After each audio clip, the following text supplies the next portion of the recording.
מאז שנת 2008 הפכו מתחמי מולטי פמילי בארצות הברית למוקד משיכה להשקעות. מדובר באפיק נדל"ני שאינו נפוץ בישראל, ומאופיין בחברות המחזיקות במקבצי דיור להשכרה ובהם מאות דירות. החברות משכירות אותם לשוכרים פרטיים לצד שירותי ניהול שונים.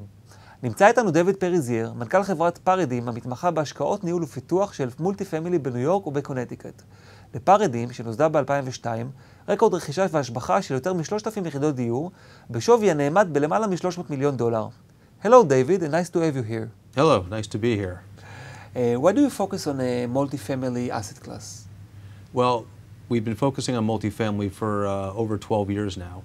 And the reason that we chose multifamily, that I selected it and really believe it in as asset type, is because at the time, the financing was far more available for multifamily than for commercial. The loan terms were fantastic. But more importantly, multifamily offers a true hedge against inflation, which is the pure play in real estate, because we get to mark our leases to market every year.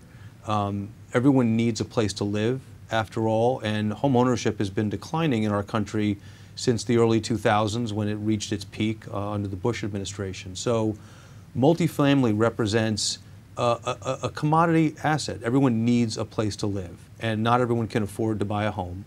So we offer various levels of affordability that meets all the different classes of demand. So it's always going to be necessary. Okay, and you focus on the northeast of the United States. Why is that? The Northeast is a place that we feel very strongly represents two types of opportunities.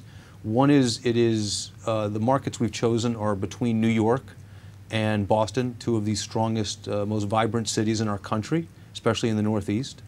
And the Northeast itself is very difficult to build new real estate in. It's very difficult to get building permits, it's very difficult to get zoning, and it's been heavily saturated already. It's one of the most built up parts of our country. So what we like about that is there's strong barriers to entry, so that if we buy a property, we know with good certainty that no one's going to be developing 2 or 3 or 4 competitive properties around the corner, which makes our property that much more valuable over the long term and prevents new competition from coming into the market. In New York or Connecticut, who are your tenants? What kind of people come to live in those apartments? And what kind of services do they like? Well, we have various levels and various types of resident that live in our communities. Everywhere from workforce housing, which really was the start of our company, was providing workforce housing and providing the best living environment for every class of renter.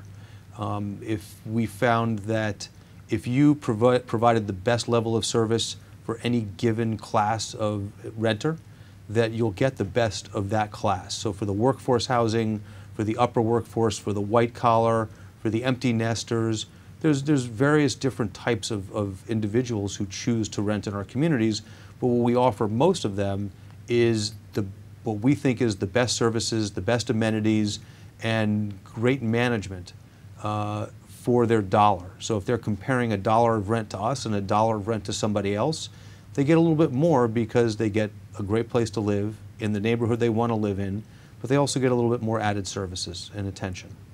So we really don't have a specific type, but we do specialize in sort of a middle-end, middle-income housing. We have to remind our viewers that since 2008, the big crisis, the multifamily sector pulled a lot of investment, and that's why it's so popular and still popular today.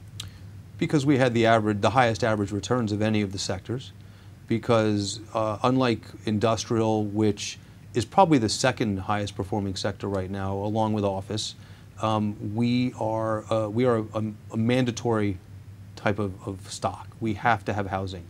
Office space, people are using less office space today. People are working from home instead of working from an office. They're co-officing, they're doing virtual officing. Retail is competing with the internet all day, and the bricks and sticks retail in the malls and the streets is starting to disappear in some towns, where large retailers are pulling out of entire towns and cities because people buy it online. You can't buy an apartment online. You can rent it online, but you can't live in it online. So we expect to continue to perform among the top performers in our industry, just because we need to exist and people can't live anywhere else other than in real bricks and sticks apartments. So, David, thank you so much for coming here again. You're welcome. It's my pleasure always. Thank you very much. Thank you.